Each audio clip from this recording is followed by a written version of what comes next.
A warm greetings to all participants from across the globe. Welcome to the Virtual Island Summit and to this panel organized and sponsored by the OECS Commission, the Organization of Eastern Caribbean States, on effective planning and construction considerations for resilient islands infrastructure. My name is Judith Ephraim and I am your moderator for this session. And I have with me 5 colleagues from across the Caribbean who will be sharing their thoughts on this subject.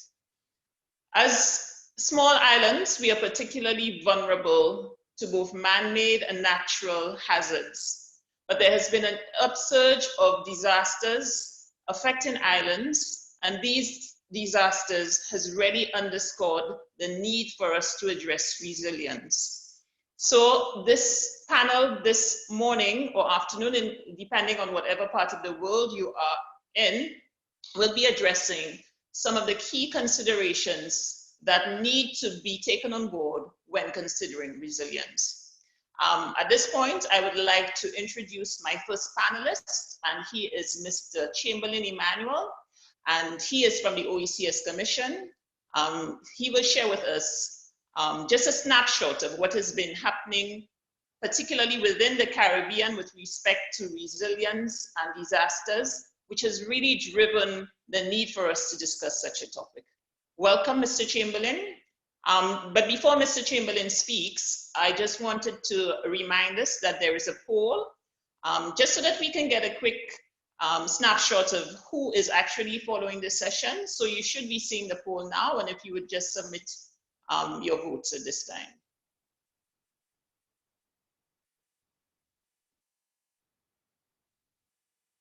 Thank you, Judith.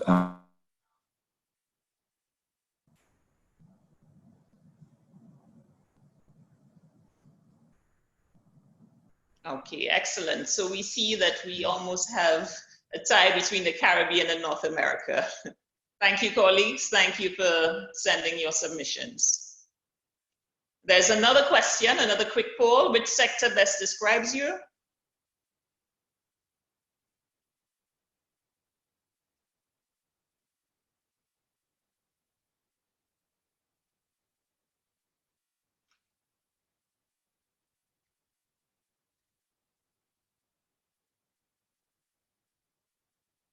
Okay, thank you. And colleagues, just to let you know that we do have a question and answers segment as part of this interactive session. If you have a question, please type your question into the Q&A section. And when you address your question, address it to both the panelists and the attendees so that everyone can have a glimpse of what you have asked. So now I will turn it over to Mr. Chamberlain Emmanuel. And Chamberlain, if you could just give us a snapshot of why we are so, why we are addressing resilience at this point. Thank you very much, Judith, and good morning or good day to everyone. I will attempt to do so by just sharing a couple of slides. And let me first of all say it's a wonderful opportunity to be able to be on this conversation. When we speak of resilience, or rather we cannot really speak of resilience without the whole issue of vulnerability. And in the case of islands, we're going to speak in the context of small island states, we must first of all recognize the special circumstances of small island states. Yes, it is that every country has its own vulnerability, but we're making the case small islands, such as those in the Caribbean where the OECS sits, have particular circumstances that we must pay attention to. That spans the geography and the limited land space, and also institutional issues and the like. I think in particular for us, I think a picture tells 1,000 words. And we can see really this map showing the track, historical track of hurricanes through the Atlantic. And we see where the Caribbean islands sit really demonstrates clearly that there are certain vulnerabilities that we have no control over. And if we, along with our partners in the rest of the world, fail to recognize and address these, then we really are not truly addressing the issues of resilience. If we zoom in a bit more, we had the particular situation of the 2017 hurricane season, where in an unprecedented manner, the map essentially was littered with tropical cyclone systems, where we really had 2 Category 5 hurricanes within a span of 2 weeks, which devastated islands like the British Virgin Islands and Dominica and Barbuda. And again, demonstrating for sure, not in theory, but in reality, that climate change is exacerbating our vulnerability. And so I love this quote from the IPCC, which says that climate could be the cause why some countries are trapped in poverty, and climate change may make it harder to escape that poverty. So there are certain vulnerabilities that are just unique to us. And I think this slide tells really the story. The situation is that we seem to be in a constant cycle where in one season you get devastated and you try to recover, but in another couple of years you are devastated again. And we are in that constant cycle of recovery that never seems to end, and which would eventually to an existential issue. We have also, if we look at it in the context of GDP, I mean, how sustainable is it for a country to go to, within 2 years, damages of 90% of GDP and then 226% of GDP within a course of 2 years? And these are the times we are speaking of in terms of vulnerability of small island states. So I will leave it here for now, just to set the context of the reality of our vulnerability and the real need for addressing resilience in a very concrete and tangible way. Thank you so much, Chamberlain. And unsustainable construction practices and inadequate planning have both been blamed for our lack of resilience in the region, and particularly on small islands. I wanted to turn it over to Cletus Springer from the OES, Director of Sustainable Development, to share his thoughts in terms of what is the role of planning and what would be the best planning approaches to address resilience on islands.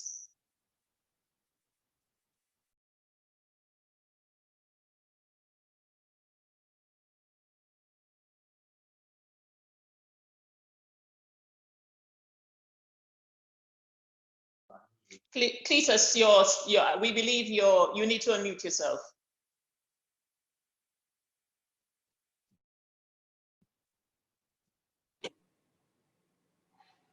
All right, I'm sorry about that. Good morning and good day, everybody. I'm grateful to Chamberlain for providing this very informative background, because I was intending to spend some time treating some of the vulnerabilities that he mentioned, which in my presentation I treat as realities.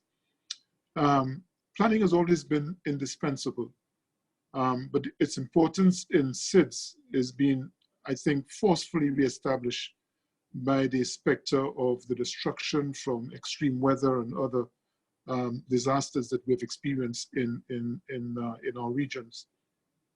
It's hard not to see planning deficiencies in the visuals, in the pictures that we are seeing that are emerging from these disasters. But I want to suggest that there's some realities that we need to accept, and we need to treat with these realities if we are to build an effective planning architecture to treat our resilience in our regions. I would say that while the focus of this panel is on critical infrastructure and on planning per se, I think there's some realities that we need to address. And the first of these, I believe, is that we have to accept that there are no hazard-free places in our islands to live and work and recreate. We are either surrounded by valleys or mountains or rivers or seas. And that complicates the task of planning, because in the first place, it makes it a little more intense.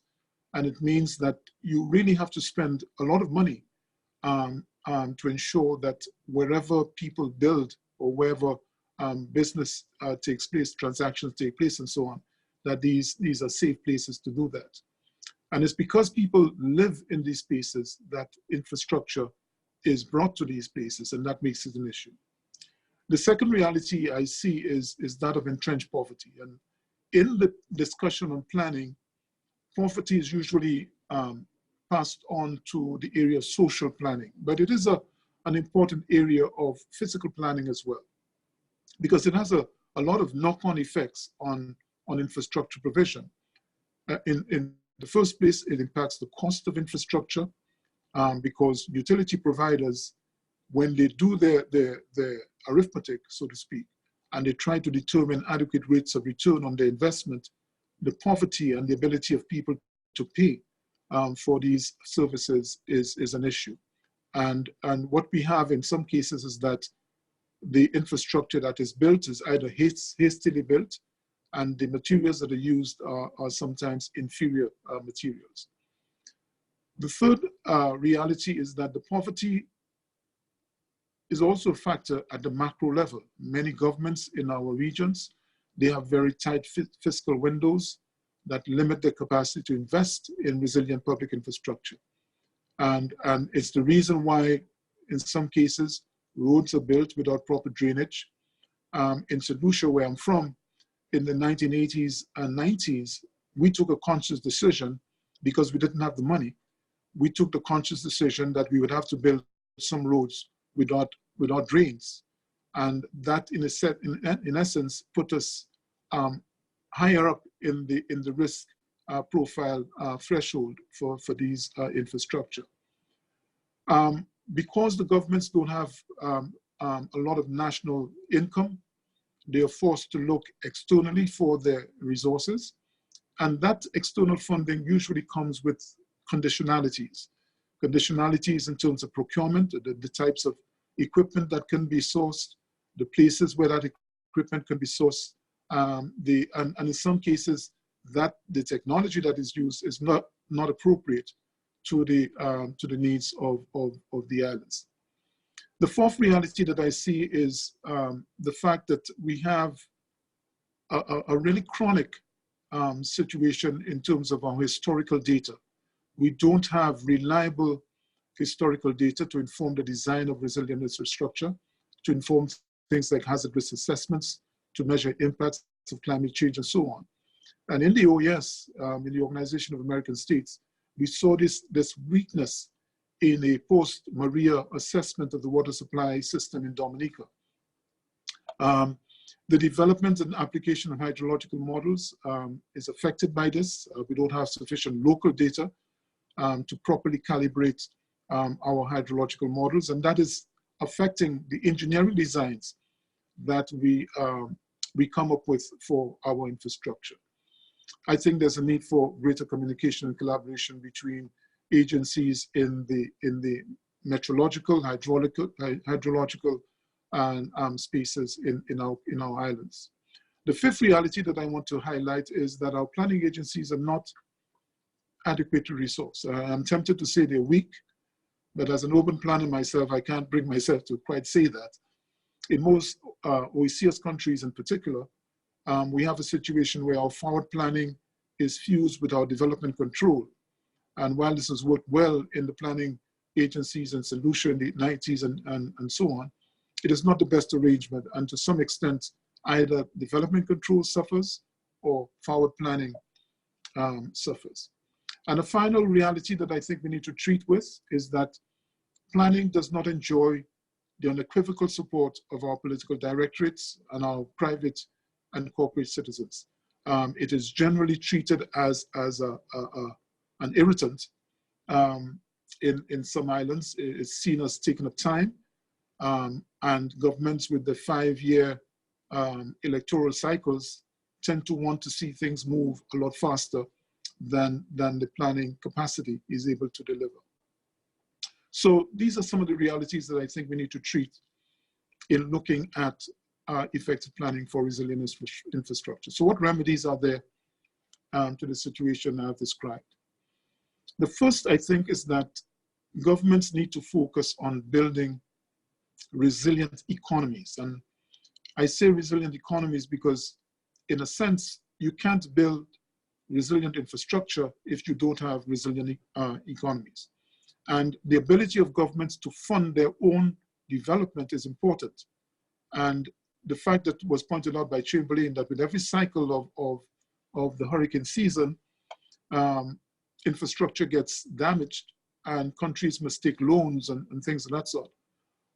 What is the surplus that governments can generate on the national income that would allow them to make their own investments in their resilience building? So resilient economies is critical. It's a chicken and egg situation, you might say, but it is nonetheless an important one. Now, I think because money is tight, governments need to prioritize their priorities and to ensure that whatever infrastructure they build, it has the highest resilience quotient that is possible. And I give you an example of this. If you have money to do 2 projects and you spread it to try to do 12, essentially you are building 12 projects with low resilient quotients. However, if you prioritize among these projects and you choose to do 2 and do it well, and you ensure that you have a 1 in 50 year resilience built into that project, that is infinitely better than doing 12 projects that give you a 1 in 5 year resilience. So that's the kind of prioritization that I'm speaking about. Secondly, I think we need to prioritize projects that help to reduce areas of inherent vulnerability. And that is linked to the point that I was making about economic resilience. If you're vulnerable in an area such as renewable energy, for example, right, it makes sense for you to target renewable energy as a priority in your resilience infrastructure building.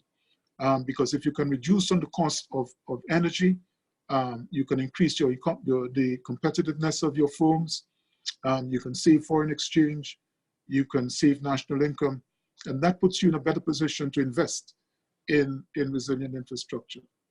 So to do this, I think we need a paradigm shift in physical planning. Then when I say to do this, I mean to focus on resilient, vulnerable infrastructure that can benefit from resilience. So physical planning needs to be improved because the typical zoning plans we have in our planning departments in the Caribbean, they don't show areas of renewable energy potential, and private lands, for example, with high renewable energy potential are not zoned in terms of the strategic importance, and that leads to costly delays in land acquisition and in bringing these projects on stream. So I recognize that my time is running tight, so I'll just quickly end with 2 very critical points that I think we need to put on the table. This whole capacity issue is a huge one, and I think across the board we need, in the aftermath of the 1992 Rio Summit, we had a Capacity 21 program that sought to build capacity in the islands in the areas of sustainable development. I think we need a similar type of capacity building initiative across SIDS. And that capacity building should target resilience in a very big way.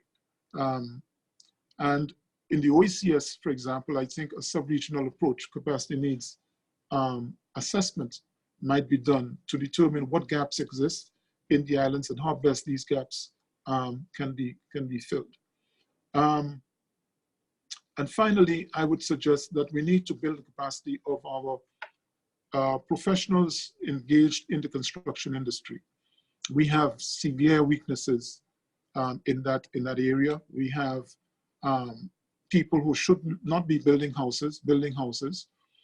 We have technicians who have limited appreciation of engineering techniques and so on, designing buildings and building buildings and so on.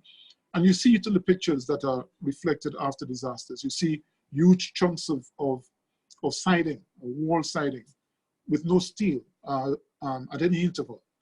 And so you have eaves that are extended 6 and 8 inches beyond the building line, beyond the roof line and so on. So these are critical issues that need to be addressed. And I think they can best be addressed through a certification program that builds the skills of construction personnel across the sub-region. I think that will greatly help to improve the resilience of social and economic infrastructure in our islands. I will stop here for the time being.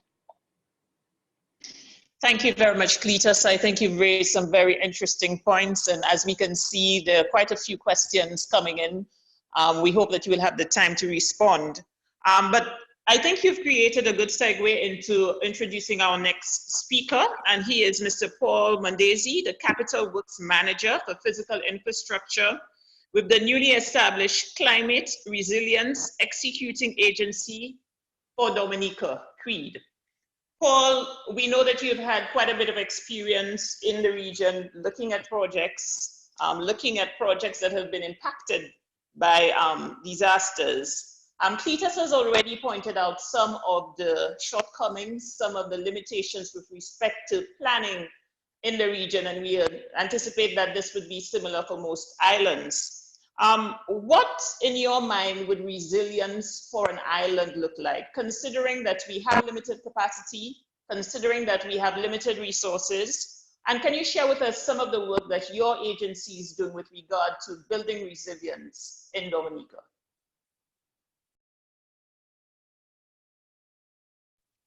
Please unmute your mic.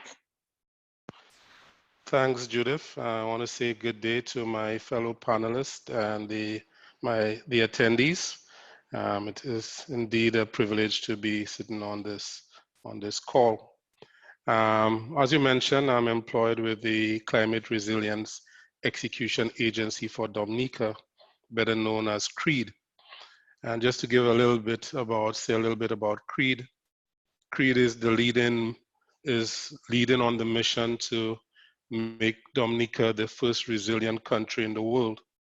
And at the forefront, we are coordinating strategies among ministries. We're leading on initiative across sectors. CREED acts to bolster the ability of the business community, public services, and social sector partners to build a strong and resilient Dominica. Well, that's quite a mouthful. However, we are driven by that vision of a resilient Dominica, and we are also very aware of the impact of climate change and also man-made disasters in preventing us from meeting that goal. So to answer your question, and although both Chamberlain and Cletus, I think they borrowed from my notes, what does resilience look like in our region? Well, as was mentioned, given our varied susceptibility to different hazards, then the characteristics of resilience will vary from country to country. In a CIDS context, this proves to be more difficult given issues of smallness, economies of scale, and capacity within communities, and of course, the vibrancy of economies. Hence, resilience must be defined within the country's peculiar circumstances. It may be withstanding the most likely to occur hazard, or accepting certain risk and being able to recover quickly from given impacts. So in our region, for resilience, there's no prescription, there's no one size fit all. Each country must define what resilience means to it and then take the necessary measures so as to mitigate those impacts. What factors in the costs, and how do we prioritize in the construction industry? Well, we need to do things differently. We need to mainstream resilience in all sectors, in agriculture, health, the economy, as Cletus mentioned, tourism, physical infrastructure are just a few of those sectors. And this occurs at the planning stage, as Cletus rightly mentioned. Every intervention or project has to be looked at against or viewed and designed against the most common vulnerabilities and impacts from a climate perspective or from a business and economic perspective. It has the planning stage that the cost factors are taken into consideration. In fact, people say if you fail to plan, then you're planned to fail. For instance, on the behalf of the government of Dominica and the international donors, CREED is executing 9 high-impact priority capital projects and leading in the design and delivery of over a dozen flagship projects, while providing tailored support and technical assistance across government ministries and agencies to support the institutionalization of the resilience agenda. We're doing things different. We're helping that change from the status quo to now mainstreaming resilience into the project design. What is being done by CREED? We're using climate resilience vulnerability assessments to inform our projects and help us to design projects. We are encouraging and providing input into various sector policies and codes, such as a revised national energy policy, and also championing building codes. Earlier this month, there was approval of a new building code for Dominica which integrated the whole issue of resilience into it. We're focusing on planning and modeling by leading on an initiative to have a geographic information system informed map of Dominica, identifying critical infrastructure and the hazards and vulnerabilities to areas and the physical infrastructure. We anticipate that this map can be used for modeling and for planning and for informing various projects. CREED is also engaging in retooling, re-engineering the way the public service operates by reviewing its systems and operational modalities, providing training to public servants in project implementation, monitoring and control, and also in evaluation, all in an effort to build efficiencies utilizing our scarce resources. As I mentioned earlier, resiliency and what resiliency must be a homegrown effort. We cannot be resilient against every hazard, every vulnerability, because there's a cost factor to it. So we must be strategic in thinking and identifying those vulnerabilities that would pose a greatest impact on the country's development. Recognizing that resilience has its biggest impact at the community level, we also engage in building the capacity at the community-based organization. Resilience at its heart speaks to people's lives. And so we touch in individual lives.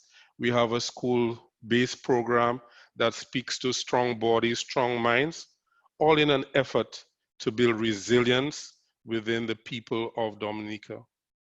We're working with micro, small, and medium enterprises to build business continuity in their ability to plan, manage, and respond to changing business climate, and building resilience within their livelihoods.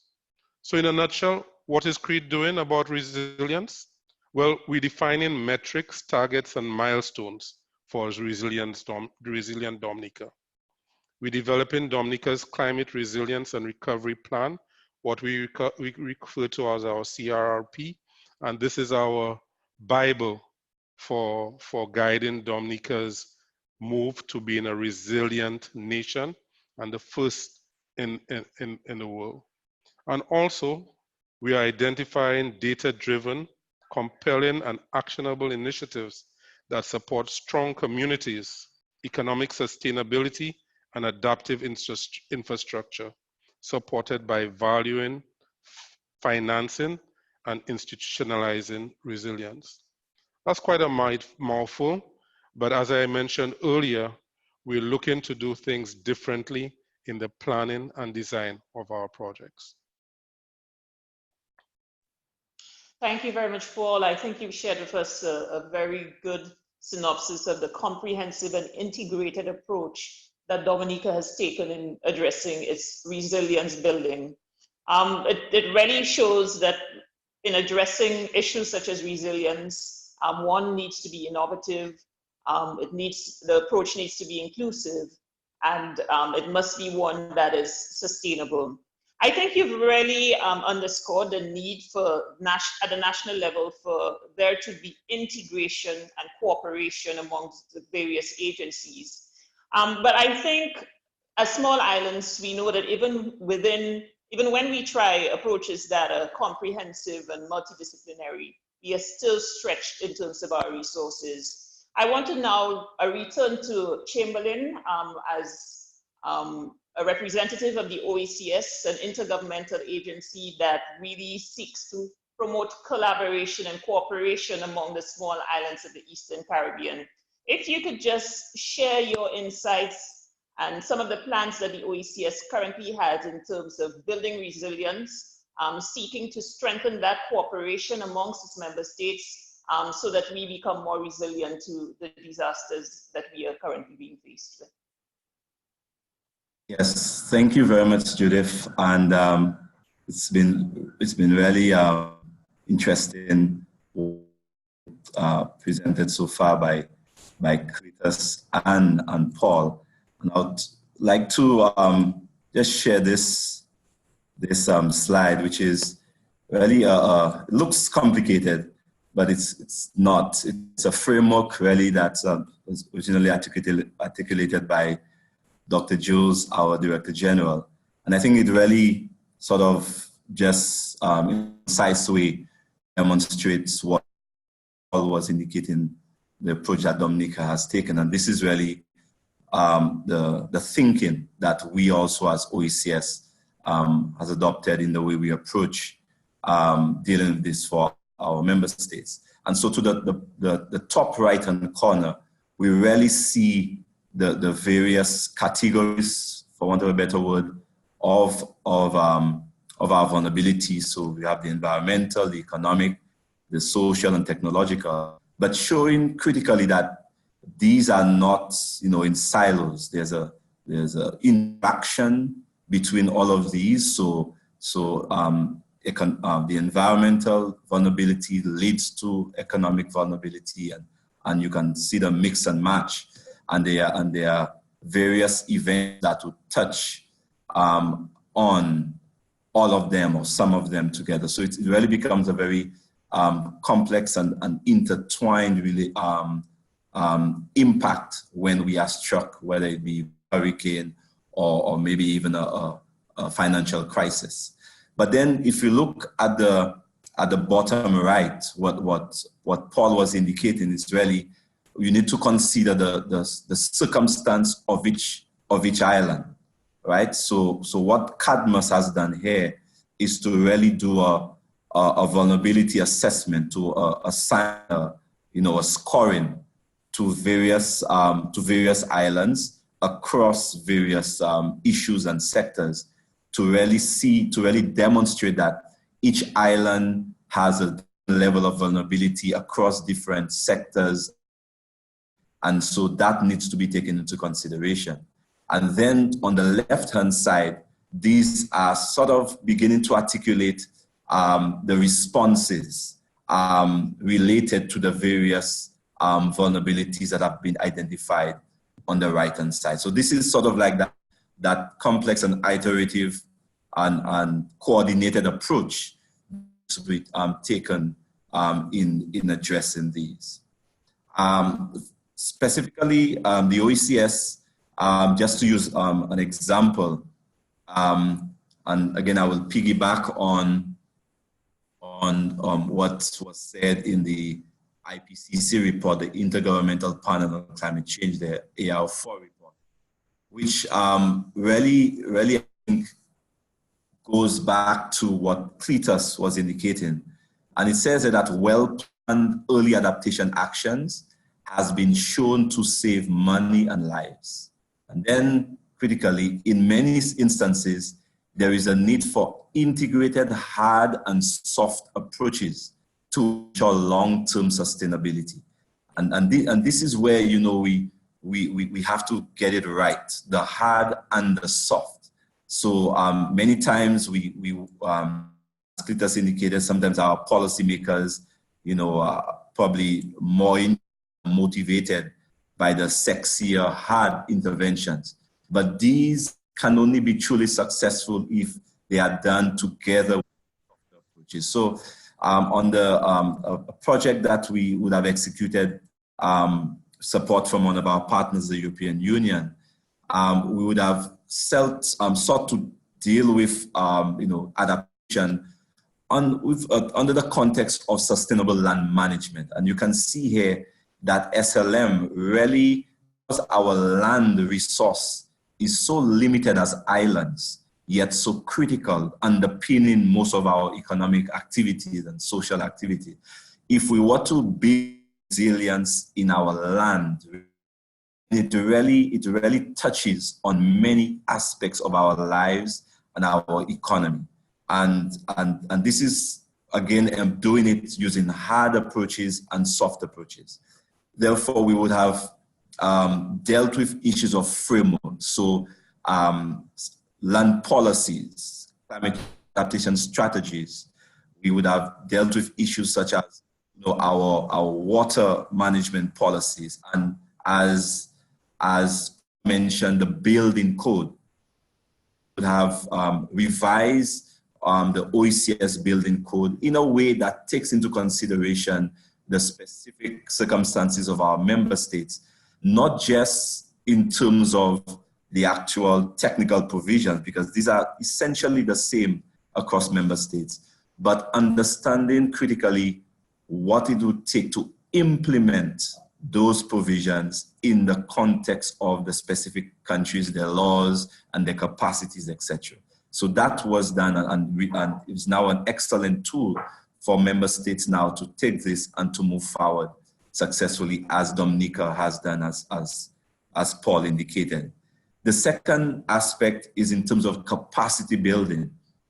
So whether it be to providing tools such as, you know, monitoring our climate conditions, whether it be providing the space for planning and interaction designing of land management policies and land use plans here in a collaborative way, whether it be hosting a mango festival, which really shows, you know, that even by using sort of that indigenous tool that we have, the mango plant, which has been demonstrated that its roots are very useful in retaining riverbanks and other vulnerable slopes, while at the same time assisting us with carbon sequestration, with wind buffers, with shading, with soil conservation, water retention, and so becoming a really indigenous solution. And also in terms of engaging our youth is well secure. And physical interventions. So we would have done in places like St. Vincent the Grenadines and Dominica and some of the other islands, St. Lucia, interventions in ensuring that our watersheds are secure in planting and replanting critical trees, whether in BVI, in Tortola, at Cane Garden Bay, we would have secured a section of that critical beach with well-designed coastal revetment structures, or providing rainwater harvesting systems in Grenada. So all of these are those physical interventions that would have assisted member states with. And then finally, continuing the charge, continuing the advocacy at the international level, at the regional level, and in member states, at various fora to ensure that the world, remembers that seeds are different. Seeds are different. We need to make particular provisions, special provisions to deal with the special circumstances of seeds, whether it be in addressing climate change, mitigation, or whether it be in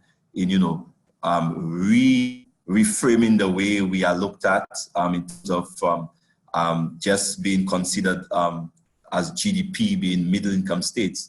Being a middle income state as a small, vulnerable small island really means nothing when your 100% of your GDP can be struck down in a matter of hours. So you can see our Director General of the Jews and our prime ministers have been making the charge at various fora, and even we've been helping sponsor our young people also to continue to let their voices be heard. So I will leave it there for now, and trust that I would see what feedback and questions.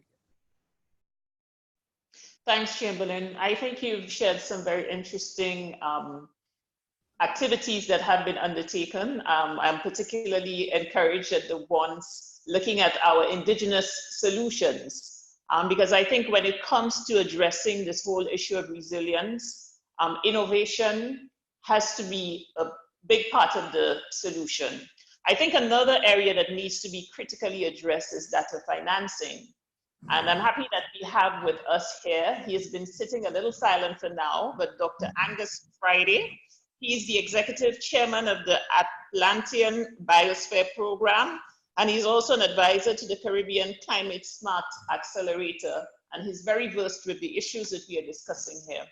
But I'd like to throw it out to Dr. Friday, if you could just share some of his thoughts in terms of what would be some of the more innovative and attractive, to use Chamberlain's terminology, activities and actions that can be undertaken within our region on small islands to really help to finance and sustain those efforts towards resilience building.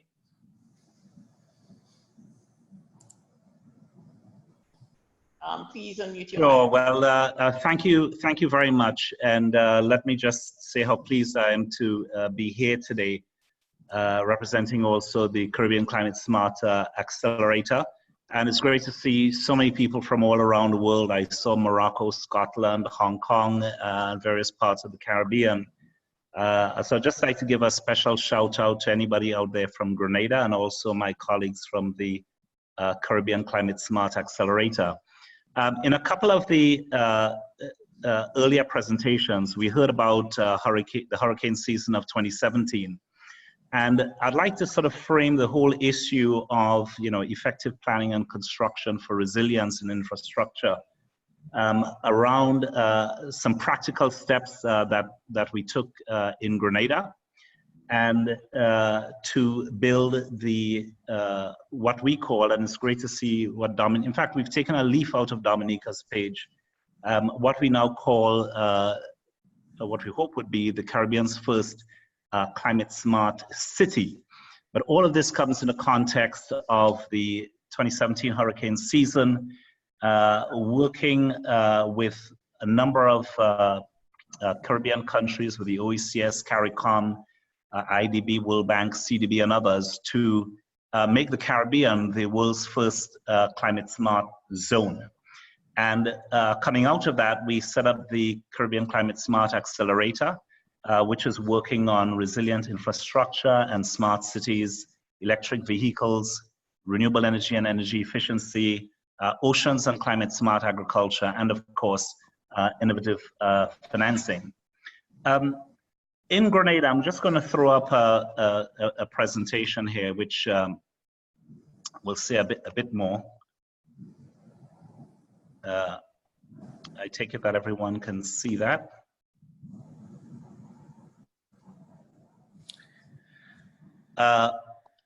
So we're working with NYU, the Grenada government, the Caribbean Climate Smart Accelerator, and in particular, not shown here, but very important to mention, is the Green Climate Fund.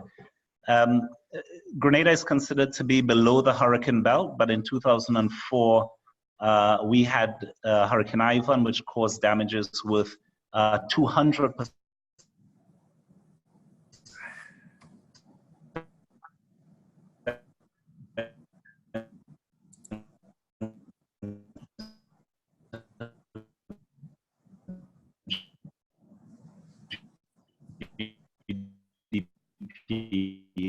And so this really woke up Grenada, high debt to GDP rate, and really need to come up with a plan to make the most of our coastal economies. We therefore identified 9 coastal clusters. Okay, I think we're back. One of the key parts of this, we spent a lot of time looking at our main city because of its vulnerability to climate change and because of its importance to Grenada's overall economy.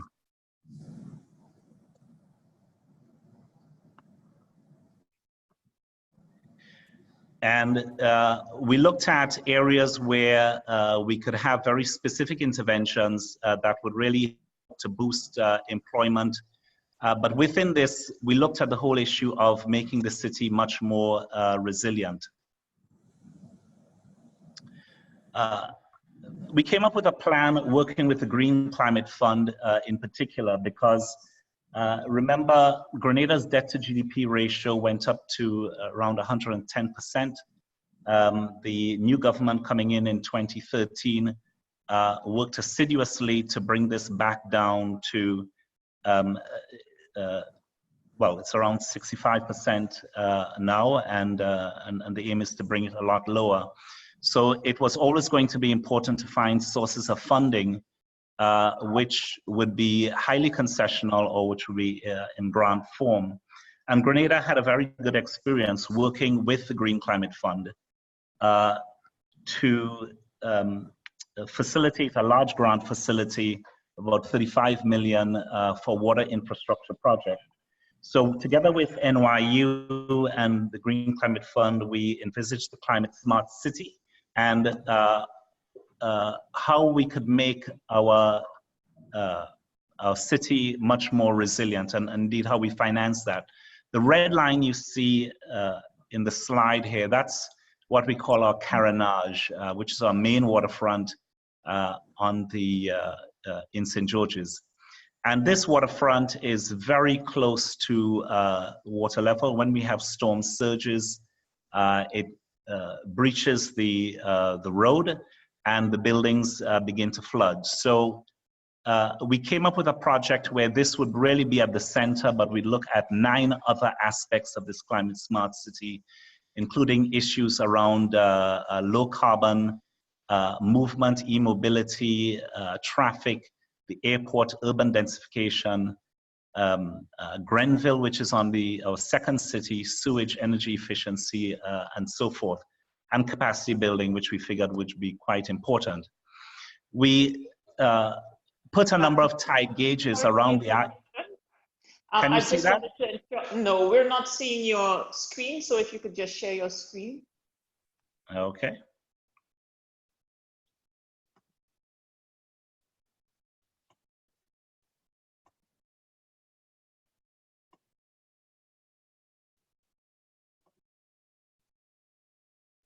Thank you.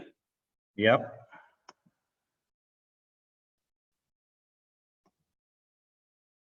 Great. So we did a number of tide gauges in some key places to look at regular variation in the tides, and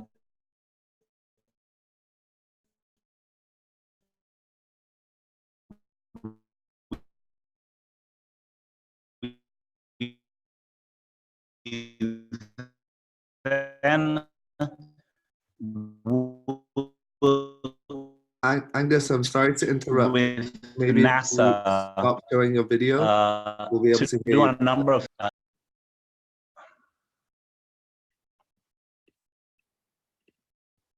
okay, I think my video has stopped. Can you hear me okay? Yeah, it's a lot better now. Thanks a lot. Great, okay. So this is the town of St. George's and the Carenage, and based on the work that NASA did together with New York University, we looked at how sea level rise would impact the main town by 2050. And as a result of that, developed a plan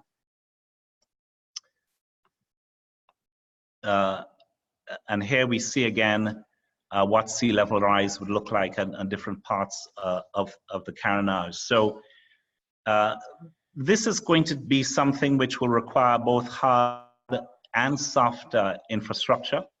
And here you can see various notional ideas on how we could build a barrier with tidal pools, with some greening, various ideas, while also ensuring that we capture the tourism value of St. George's and of the Carenage. So that's not something we want to lose at all just by putting in a concrete barrier. So we did some costings for all of this, and these came out between 25 million and 150 million. And there was an option for a $75 million option, which is what we're looking at.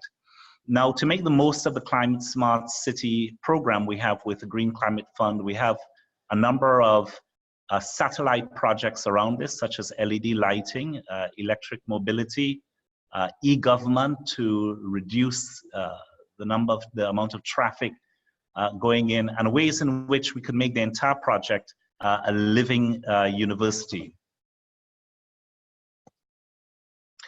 So in Grenada, we're at the point now where we've done things like we've had many consultations at the technical level, at the policy level.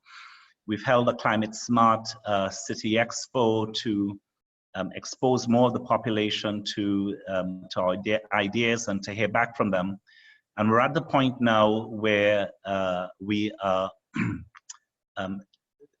taking the 9 projects and creating,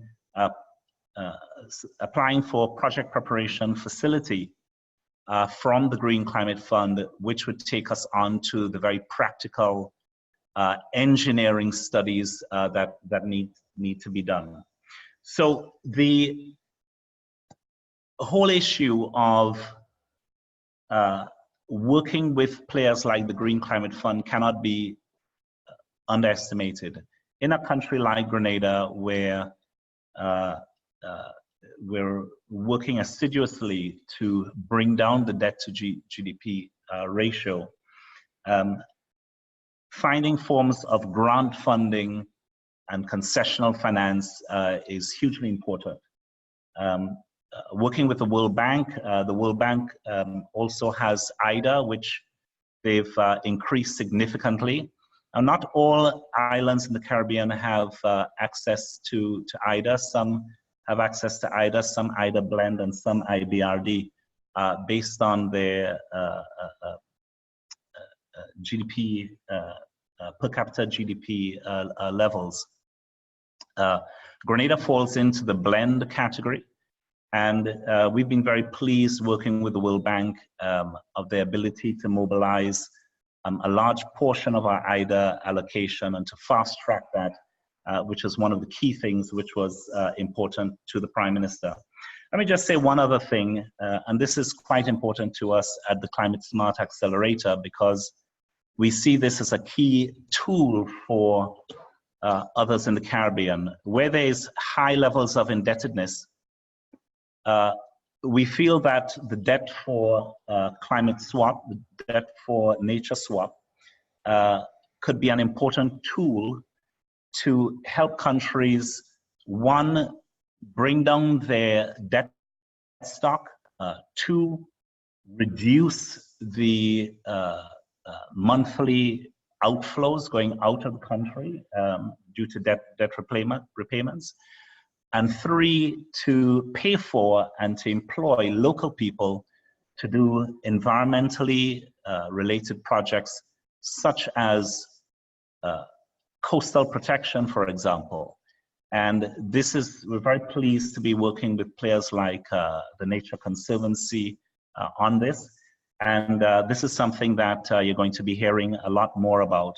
But there's a real sense that with all the debt we have in the Caribbean and with small island states around the world, we should be thinking of the magnitude of about $1 billion worth of debt swapping, which could be invested into resilience and which could pay for a lot of the construction activities, a lot of the planning activities that needs to be done to make our islands much more resilient. So thank you very much.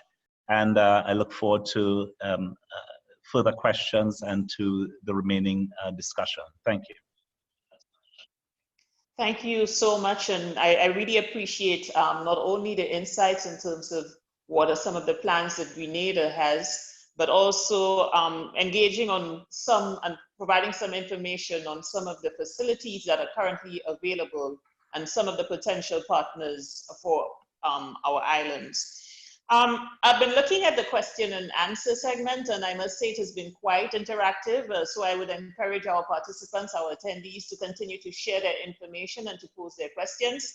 But I've just selected one question for now, and I will put it out to the participants because I think it really encompasses some of the thoughts and ideas that has already been shared.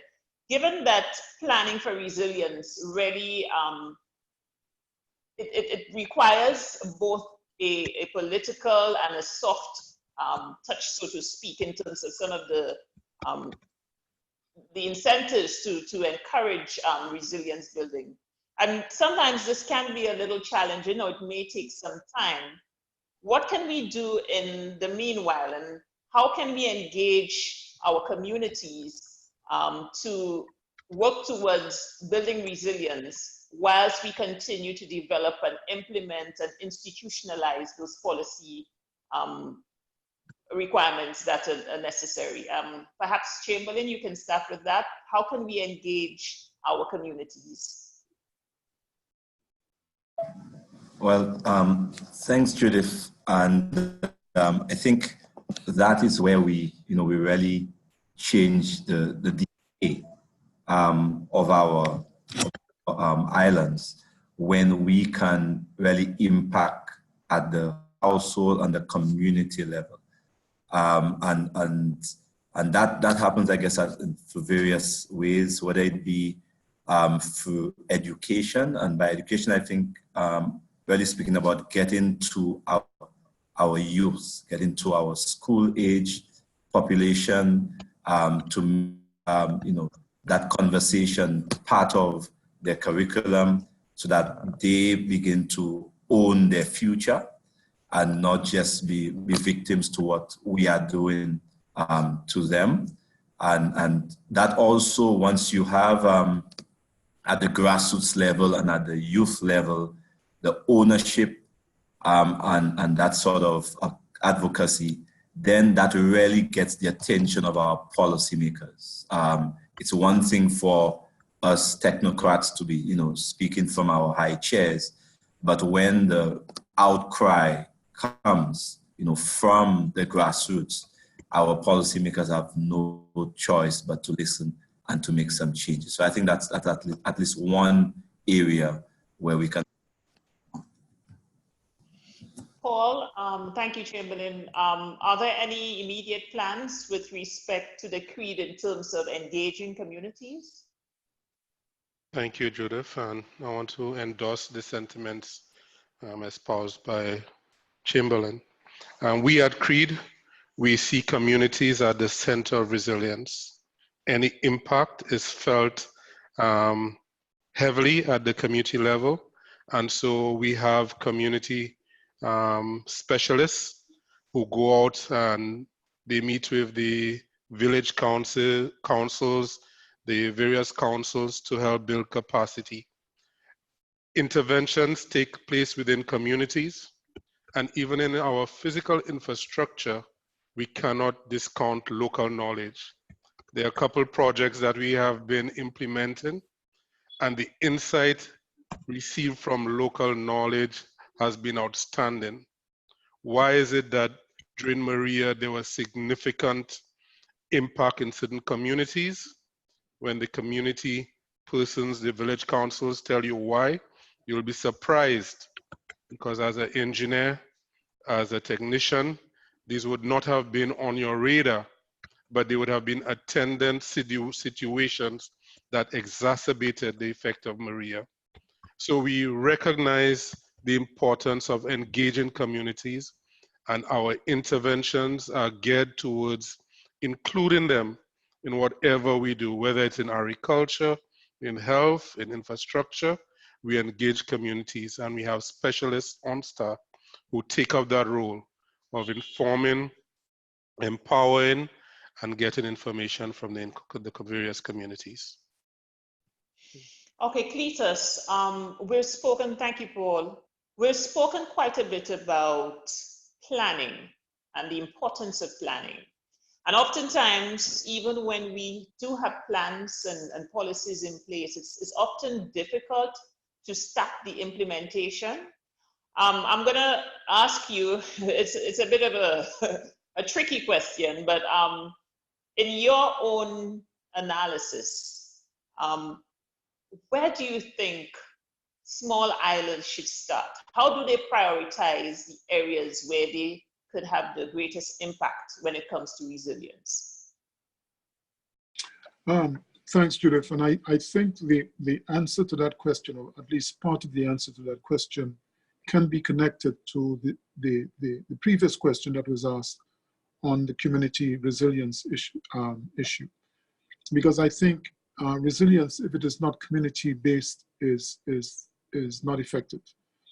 I do believe, however, that the structure of government can be either a facilitator or an inhibitor to effective resilience at the community level. And I think islands need to seriously consider the local government or community governance arrangements, and to devolve to communities as much of, to empower them to implement as much of the resilience actions that they can implement through their own efforts.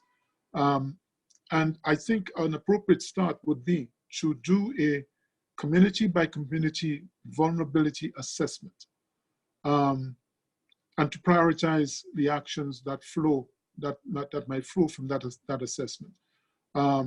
It may require, for example, the relocation of communities from high-risk areas. There are areas that have higher risk than others.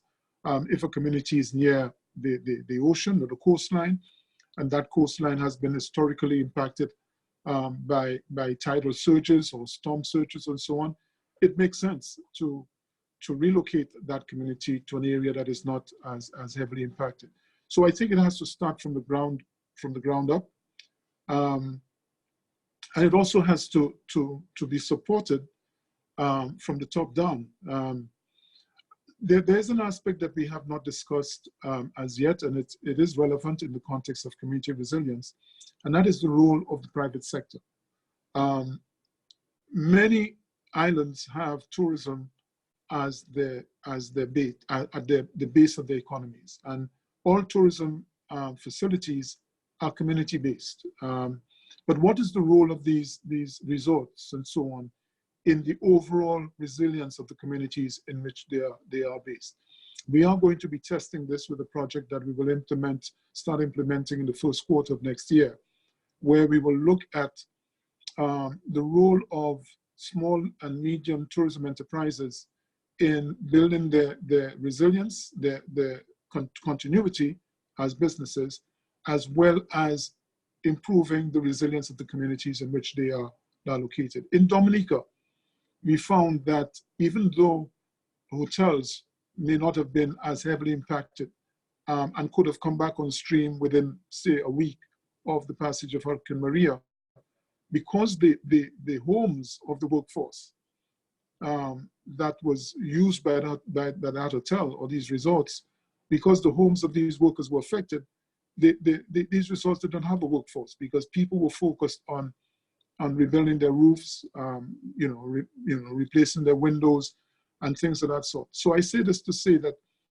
community resilience has to be what it says it is. It has to be community-based, and community needs to be expanded to include all of the actors that are within that community, including private sector, households, government, local government, civil society, and that lot. So it's a bit of a mouthful, but I hope it helps to address the question you've asked. Thank you very much, Cletus. I'm looking again at some of the questions that have been posed, and now I'm going to take on one of the questions that was posed very early on in the discussion, and I'm going to direct that question to Angus. It relates to how do we better internalize cost, develop business cases for building resilience, and specifically trying to link this to the blue economy and oceans. Any thoughts on that? Well, let me start by saying this. You know, it's vitally important that we see the blue economy and investments in resilience not just as costs, but as investments that can spur economic activity. And I think being able to map the economic opportunities that can flow out of these investments is vitally important. Why? Because it would help governments in their, in their regular budgetary planning to apply budget to some of these areas with a view to crowding in international finance and private sector investment into these specific areas. So let me just give you a very quick example of that. In Grenada, where we're looking at the climate smart city, on the one hand, you could say we're building a sea defense for the town of St. George's. But on the other hand, we very much see this as an opportunity to build it in such a way that really pulls and encourages more tourism back into St. George's. The nature of St. George's has changed much over the years, with a lot of the high-end businesses, for example, moving out of St. George's. We believe we could reverse this trend by, with the right interventions and, with government, of course, leading the way, because international funders are not going to put a lot of funds into something if governments are not sort of putting their money where their mouth is. So it's going to be very important to make these sort of trade-offs. And bear in mind that all governments in the Caribbean, it's a challenge. They have debts to repay. There's health, there's education, a whole range of, social safeguard factors and so on that need to be paid for daily. So it's not an easy balancing act. But I think there needs to be two things. One is step of faith, and two, the analytical underpinnings and the partnerships that can tightly couple and tie the investment from government with investment from the international and from the private sector. I think James has switched off my my video if you're not seeing me, because I don't have the ability to switch it back on. But anyway, I hope that's been helpful. Thank you very much. Now you're back on. Colleagues, we just have about 20 minutes left, so I will try to take in one other question from the chat. And this question has to do with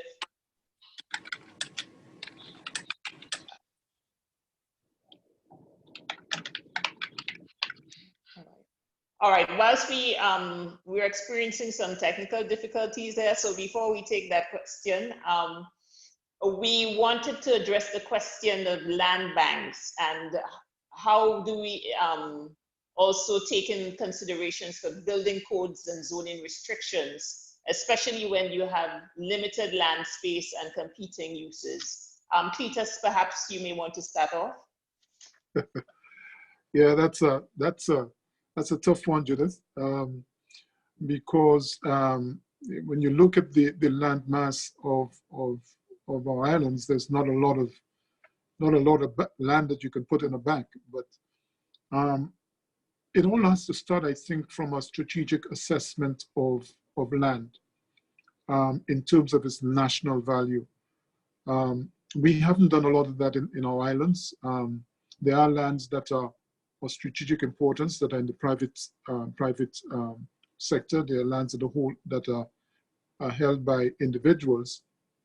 But because we have not looked at those lands in the context of a national development strategy, we have not done the follow-up work that is required in the context of a land bank, because that would involve, first thing, government putting together the necessary resources to acquire those lands. And there's a legal process that has to be followed with publications in the Gazette and things of that sort, at least in the case of the Caribbean. So the first thing I would say is do that strategic assessment of the value of the land to national development imperatives. That's the first thing. Obviously, the second thing would be prioritizing the land that needs to be acquired. And the third thing, finally, is to generate the financing to acquire that land. Now, there are a variety of modalities that can be used to acquire that land. There are land swaps, there are debt for nature swaps, there are all kinds of mechanisms that can be used to acquire that land. But once the land is acquired, and that has to include land that has environmental attributes, strategic environmental attributes. Land that is, for example, on the coastline that has coral reefs around it, land has very critical value. I'll give you a small anecdote on that particular point. In the week or two after the tsunami in the Pacific, I was in the Seychelles, and we were taken to two sites in the Seychelles. One that had rigid engineering structures on the coastline, and one that had seagrass beds and coral reefs and so on. And the damage to the areas that had the rigid engineering features was far more extensive than the damage to the lands that were in a natural state. And that, I think, proves the point that when we do these assessments, we have to take account of the environmental import and the contribution that ecosystems can make to resilience, because the ecosystems are, in many cases, the first line of resilience that many coastal communities have at their disposal. Thank you, Cletus. Colleagues, I think we just have about 15 minutes left on this panel discussion. So I would now invite some closing thoughts from the panelists. And I would ask that if you could include in those closing thoughts your vision for the Caribbean and for islands in general in terms of resilience building, where you think we ought to go and how we reach there. Perhaps we can start with Dr. Friday. Well, many thanks. And, I think as islands, we have one of the greatest opportunities. The IFC has actually put a value on the entire sustainable development industry and climate change, and it's in the tens of trillions. Islands are on the forefront of climate impacts, and we have an opportunity to, not just be the canary in the coal mine, but I think to be the petri dishes for the solutions that can be developed and applied worldwide. And this is certainly the vision that we see for the Caribbean with the Caribbean Climate Smart Accelerator. And in Grenada, we're working on that approach with our climate smart cities. And, we really applaud countries like Dominica, who really started this whole idea of, we want to be the first climate resilient island. And, we've taken a leaf out of their page, to borrow on this idea. But James is certainly doing, and a lot of people, OECS, tremendous amount of work on showcasing islands around the world as these petri dishes for innovation. And that's what we certainly believe we ought to be doing. With the Climate Smart City project, for example, we see this as being a living university. And training people is something that Grenada has some experiences in. We medical school trains 1 in every 100 doctors practicing in the United States. And so we see international education as a great opportunity. We can bring more and more people to Grenada to see what it's like to develop a climate smart city. In addition to that, the other hat that I wear, in addition to the Climate Smart Accelerator and the Climate Smart City, is the Blue Innovation Institute. And we're developing this idea of a blue hub, which would basically link digital experiences with underwater experiences, with incubation, and with blue finance to show what can be done by bringing together all of these factors around innovation, looking at coral, sargassum. I just saw someone in the chat talking about algae. We're very interested in that as well. There are a whole range of areas: e-mobility, energy efficiency, various models around, electricity provision and services. All of these things can be done relatively and tried relatively cheaply in the small island context, where it's very easy, it's much easier, I should say, to get the policymakers on side. So we really need to be looking at our small size, not as a disadvantage, but as a distinct advantage in the race, in this new multi-trillion-dollar industry around climate and sustainability. This is an area where islands can become innovators and can create industries, that with tremendous export potential. I mean, Barbados, just to wrap up, Barbados with their solar water heaters, this is something that gets exported not just around the Caribbean, but elsewhere around the world. And it's a small example, but it's a start. And that is the sort of thing that we could be doing, we ought to be doing a lot more of. And with players like the Green Climate Fund, we have grant financing and a whole range of other innovative financing tools that are at our disposal to help crowd in private sector funding. So I think we've got a great opportunity, and my thanks and appreciation to all the organizers, to you, Judith, and to everyone at the OECS, at the OAS, CARICOM, and others. James, you've been doing a tremendous job on this, and we look forward to working with everyone going forward. Thank you. Thank you very much, Angus. Chamberlain, closing thoughts and the vision? Yes, thanks, Judith. Just to, I guess, just 3 points. One, I think islands have the opportunity to really develop island solutions. I think there are many cases where we cannot simply import solutions from larger countries, and we've had some issues where we experienced this. For example, just simply importing the steel and glass buildings with AC and drywall has led to a lot of mold and other health issues. And we need to understand as planners, as designers, as architects, engineers, you know, what exactly works for islands, you know, based on our opportunities and constraints, and opportunity for us to design that are island specific, okay, from the school level right up to the policymakers. The second point is the whole issue, and from the context of OECS, of integration. I think there's a lot of opportunity to do things together.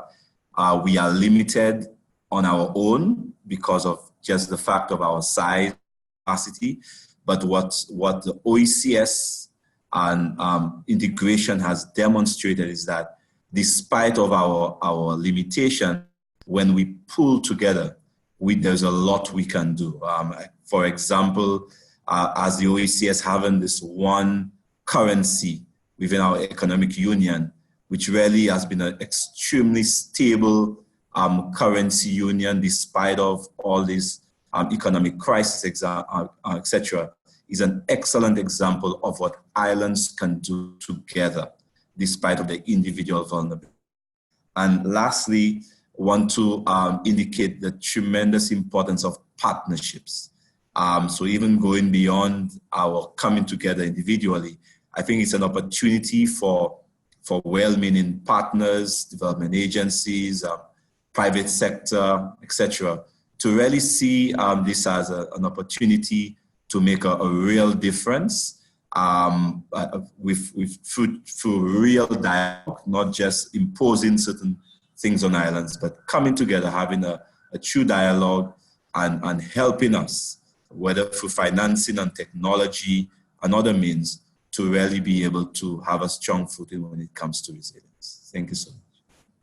Thank you, Chamberlain. Paul, 2 minutes, your closing thoughts and vision. Thanks, Judith, and I want to say thanks to James and the OECS, Dr. Friday and Cletus for sharing their thoughts. With forecasters predicting more severe impacts from the climate change from natural disasters, we can be, as small islands, caught in this recovery mode from one disaster to the next, and we already see that happening within the region. So I think it behooves islands, especially in the region, to become proactive when treating the subject matter of resilience. We also need to be aware that resilience means different things to different countries. Sometimes we have to accept the risk, but be able that if there's an impact to recover quickly. That is also being resilient. And in terms of the future, I think what has been started here today is a solid basis for having discussion on resilience based on sectors. For example, what is a resilient energy sector within the OECS context, where we don't have any natural, we don't have fossil fuel, we speak of resilience. What does that mean? Around agriculture, around health, the discussion has to flow so that we can use lessons learned and build on that and incorporate in the economic development of each country. And I would like to see that in the future, a continuation of this discussion at a more regional level. Thank you. Thank you very much, Paul. Cletus, your final words and vision, 2 minutes. Thanks, Julie. I want to join the others in saying thanks to you and the OECS Commission. This has been a phenomenal effort. And the fact that you've been able to do it remotely or virtually is even more impressive. I just have two parting words or parting thoughts. One is that I think it is time for the Alliance of Small Island States to migrate, if you want to say it, put it that way, migrate from a negotiating bloc to a strategic planning and implementation grouping. I think there are too many similarities in our regions that we're not exploiting as one grouping. And there are lots of things that we can do interregionally share lessons and so on. We have a platform for that. We have the Samoa Pathway, which is very, very clear in terms of the roadmap that it is set out for member states in OECS. And I think we need to use that roadmap to the fullest. The final point I wanted to make is that, aligning to the point that Paul made, is that resilience is, for me, it's a culture. It's not just an amalgamation of projects or an amalgamation of policies. It's really about getting people to think and act with a view to reducing their vulnerability, whether economically, whether socially, whether environmentally. And that culture is what I think is going to help. And I give you a very practical example of what I mean. If you build a road with proper drainage, and that road is clogged by plastics, the drainage is clogged by plastics and other waste and so on, and the water cannot flow off the roadway and into the sea, then you are creating problems rather than solving problems. So the culture of getting people to observe proper waste management is going to be critical. And I really believe that we need to focus as an OECS grouping on that culture. How do we build that culture of resilience in our countries, islands, and regions? Thanks. Thank you very much, Cletus, and thank you to all our panelists. I think you have really shared some very good insights. Your suggestions, your recommendations have all been very thought-provoking, and we really appreciate what you've shared with us here today. Thank you for the participants, the attendees. We really do appreciate the interaction that you had throughout the course of the discussion. I think your questions, your comments have also been very thought-provoking, and we encourage you to continue to dialogue and to use the app and to continue to network with the colleagues who have served on the panel and amongst yourself. So I think now, on behalf of the OECS Commission, I just want to thank everyone for joining us and to encourage us to do our part, whether we be at the academic level, at the political level, at the community level, so that we can continue to build resilience in our islands and ensure that the progress that we have gained over the years are not done away with within a short space of time. So I think we have some very good suggestions coming forward. I take the point from Paul that really this has to be the first step and that we should continue to build on this. We look forward to another forum where we can continue to share some information. And if there's anybody who's seeking additional information, please reach out to this specific panelist. I think a recording of this will be provided at the end, and it will be available on the website. And the presentations will also be shared with you. And so we encourage you to make use of that information. I think we have some very important questions and issues that were raised, but we didn't have the opportunity to highlight, for instance, the whole issue of data, the whole issue of displacement, the whole issue of the blue economy. I think some colleagues have also shared some resources. There are some websites that are shared within the question and answer. So I would encourage you to have a look at this before the session closes so that you can make optimum use of the information that has been shared. So this is the first of two panels that the OECS Commission will be hosting. The second will be tomorrow, and it looks at green technopreneurship for island solutions. Please feel free to join us. And on behalf of the panelists and the organizers, let me wish you all a good day and continue to be part of this virtual island summit where we look for solutions for island problems. Goodbye. Thank you, Judith. Thank you, everyone.